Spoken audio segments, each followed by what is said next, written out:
자, 오늘 에베소서 1장 1절로 2절에 있는 말씀을 우리 한 목소리로 합독하도록 하겠습니다.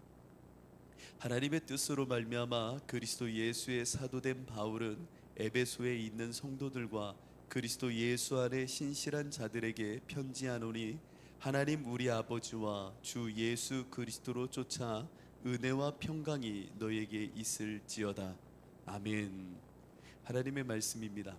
에베소서를 강해하도록 하신 하나님께서 우리 가운데 말씀 한 구절 한 구절 가운데 얼마만큼 귀한 하나님의 놀라운 생명의 언어들이 우리들에게 진리로 들어올지를 여러분들이 보시고 그 진리를 받아 먹어 사시는 이 집회와 우리 모두가 됐으면 좋겠습니다.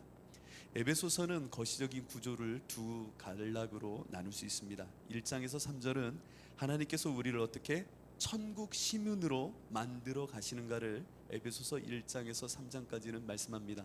이어서 4장에서 6장은 천국 시민은 어떻게 이 땅에서 살아가야 하는가에 대해 설명합니다. 만들어 놓고 어떻게 살아야 될지를 말씀하시는 게 에베소서다라고 생각하면 됩니다. 에베소서의 발신자는 사도 바울이고 에베소서의 수신자는 에베소에 있던 성도요, 또한 그리스도 예수 안에 신실한 자들입니다. 또한 우리 주사랑 지체들입니다. 오늘 이 시간 에베소서는 감옥에서 바울이 옥중에서 그 고통과 신음과 아픔 속에 썼던 편지글이기도 합니다. 그렇기에 오늘 에베소서 1장 1절로 2절을 잘 들으셔야 됩니다. 하나님의 뜻으로 말미암아 그리스도 예수의 사도된 바울은 감옥에 갇혀 있으나 그는 하나님의 뜻으로 말미암아 그리스도 예수의 사도가 된 자로서 편지하고 있다라는 겁니다.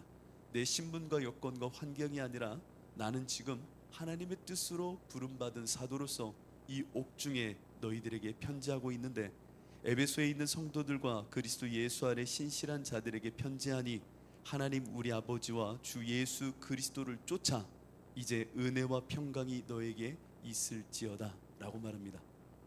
감옥에 있는 자가 평강을 구하며 은혜를 말하고 있다는 게 놀랍지 않습니까?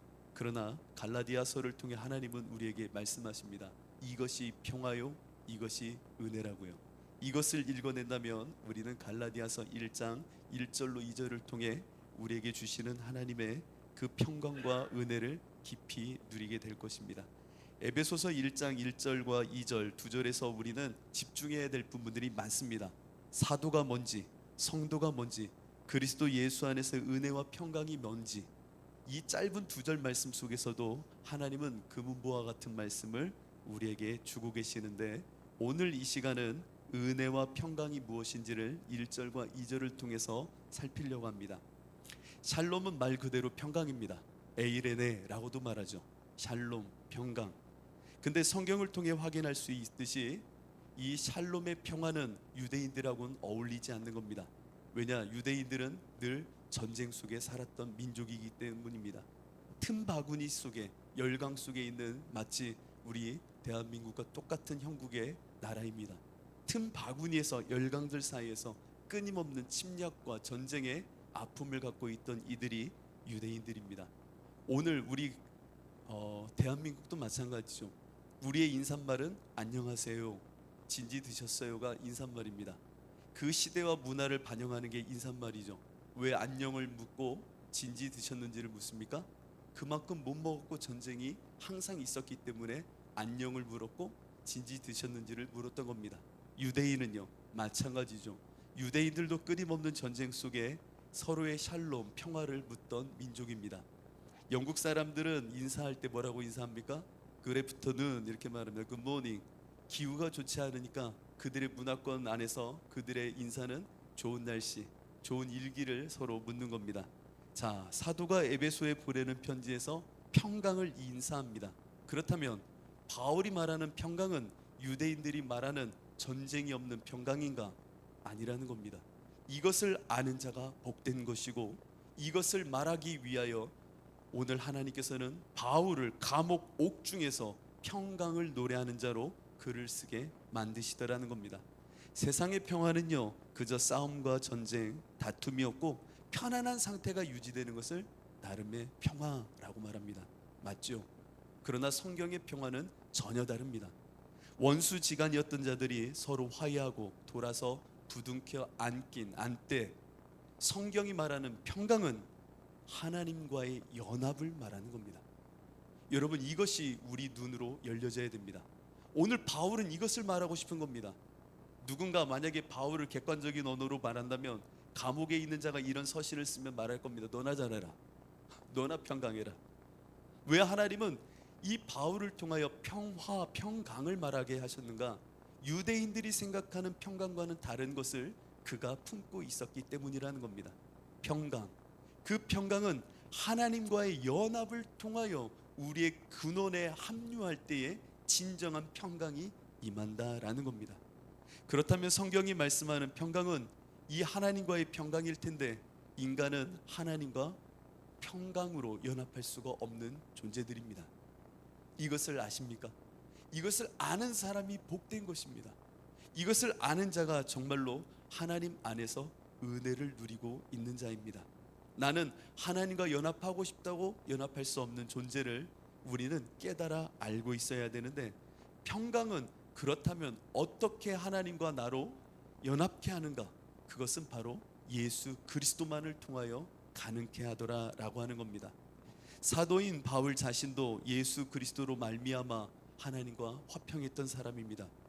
그렇다면 오늘 이 시간 우리들도 성도로서 정말 예수 그리스도를 통해 하나님과 연합하여 평화를 누려야 되는데, 그 평강을 누릴 때에 세상 사람들은 이렇게 말할 겁니다. 그게 무슨 평강이냐고. 그러나 성경은 이렇게 말합니다. 제가 읽어드리겠습니다. 이에 내가 가로되 슬프도소이다. 주 여호와여 보시옵소서. 선지자들이 그들에게 이르기를 너희가 칼을 보지 아니하겠고 기근은 너희에게 이르지 아니할 것이라. 여호와께서 이곳에서 너희에게 확실한 평강을 주시리라 하나이다. 여러분, 앞에 이야기한 이 평강을 한번 생각해 보십시오. 칼을 보지 않고 전쟁이 없다는 얘기입니다. 폭력이 없다라는 겁니다. 기근이 없는 이 상태가 선지자들이 말하고 있는 평강이 아니겠는가라고 예레미야는 기록합니다. 그런데 이 말씀 이어서 이렇게 또한 기록합니다. 여호와께서 내게 이르시되 진짜 예레미야에게 말하기를 선지자들이 내 이름으로 거짓을 예언하는도다 라고 기록합니다. 예레미야 14장 13절로 14절에 있는 말씀입니다. 시간이 되면 다 찾아야겠지만 짧은 시간 이걸 막 녹여내야 되니까 여러분 잘 들어보시기 바랍니다. 아니, 선지자들이 나와서 칼을 쳤고 그들의 기근이 없는 이 평강을 하나님이 주시겠다라고 말하는데, 하나님이 옆에서 말하는 겁니다. 예레미야야, 난 저런 애들 보낸 적이 없어 라고 말하는 겁니다. 가짜 평화라는 겁니다. 오늘날 이 시절에도 마찬가지입니다. 가짜 선지자, 가짜 목사, 가짜 선교사들이 거짓 복음을 말할 때가 많습니다. 하나님 앞에서 무엇을 잘하면 무엇을 주신다. 하나님 앞에서 병도 낫게 되고 그것이 우리에게 평강으로 도래할 것이다. 또한 환경이 좋아지고 생활이 윤택해지는 것, 이것이 평강이 아닌가. 예수 잘 믿으면 축복을 받고 소원이 이루어지고 자신이 원하는 모든 일들 만사형통이 될 것이다 라고 끊임없이 이야기하는 이것을 교회에서도 평강이라고 말합니다. 그러나 에베소서를 통하여 우리가 분명히 읽어내야 되는 것은 이것은 거짓된 평화라는 겁니다. 예수님은 이렇게 요한복음 14장 27절에 말씀하십니다. 잘 들어보십시오. 평안을 너에게 끼치노니 곧 나의 평안을 너에게 주노라. 내가 너에게 주는 것은 세상이 주는 것 같지 아니하니라. 너희는 마음에 근심도 말고 두려워하지도 말라. 여기서 예수님이 말하고 싶은 요지가 뭐예요? 너희들이 말하는 평안은 나의 평안과는 전혀 다른 거다라고 하는 겁니다. 오늘 교회 안에서 진짜 예수님이 주는 평안을 갖고 있는가? 여러분들이 정말 평화를 말하고 평강을 말할 때에 예수님이 원하시는, 예수님이 주고자 하는 평화가 있는지를 확인해야 되는 겁니다. 그러면 그 평화는 어떤 평화인가? 누가복음 12장 51절은 그 평화를 이렇게도 이야기합니다. 내가 세상에 화평을 주려고 온 줄로 아느냐? 내가 너에게 이르노니 아니라 도리어 분쟁케 하려 함이로라. 이후로부터 한 집에 5사람이 있어 분쟁하되 셋이 둘과 둘이 셋과 하리니 아비가 아들과 아들이 아비와 어미가 딸과 딸이 어미와 시어머니가 며느리와 며느리가 시어머니와 분쟁하리라 하시니라. 이게 화평이다 라고 말합니다.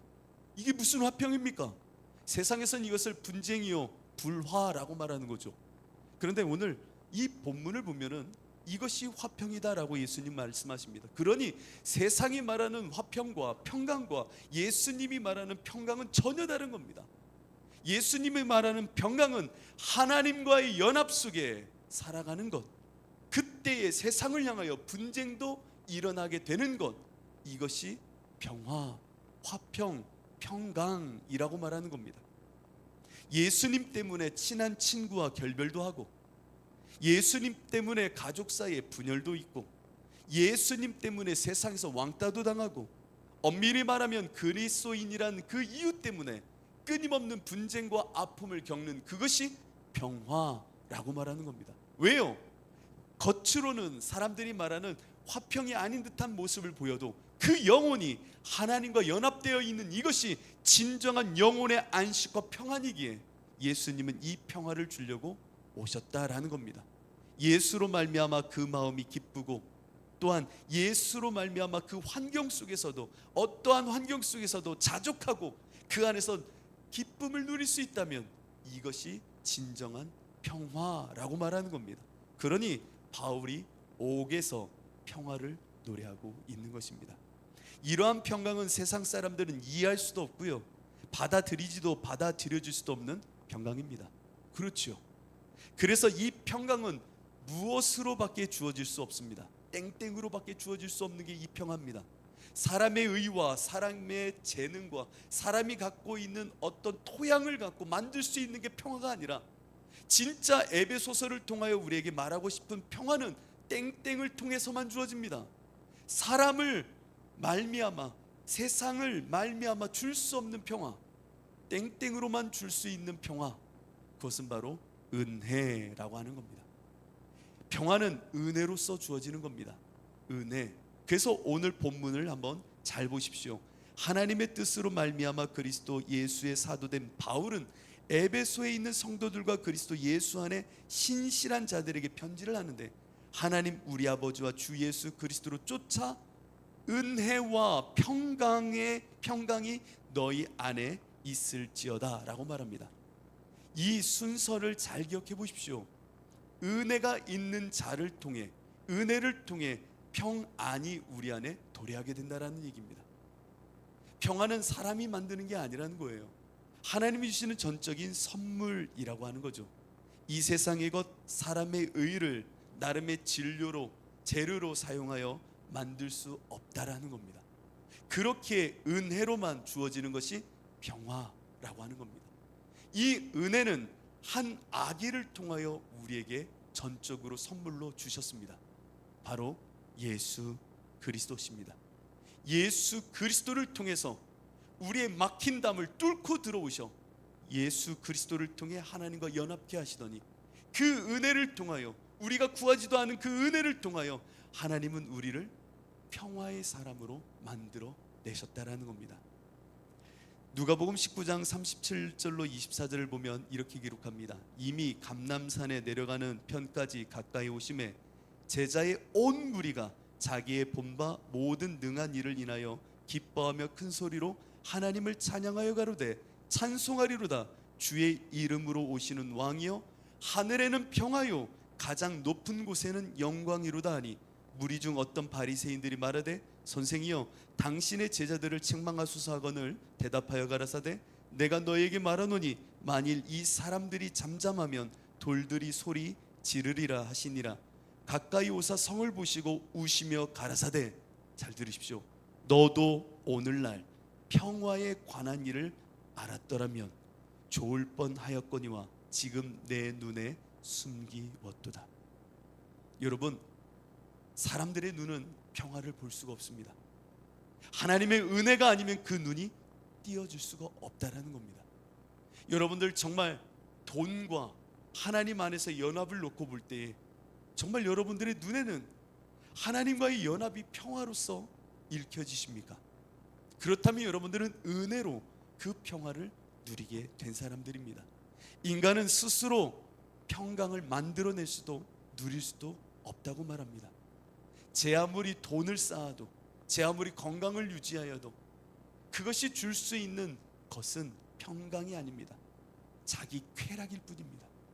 하나님은 우리에게 은혜로 너의 눈을 열었으니 그 하나님과의 연합 속에 진정한 평화를 누리라고 말씀하십니다.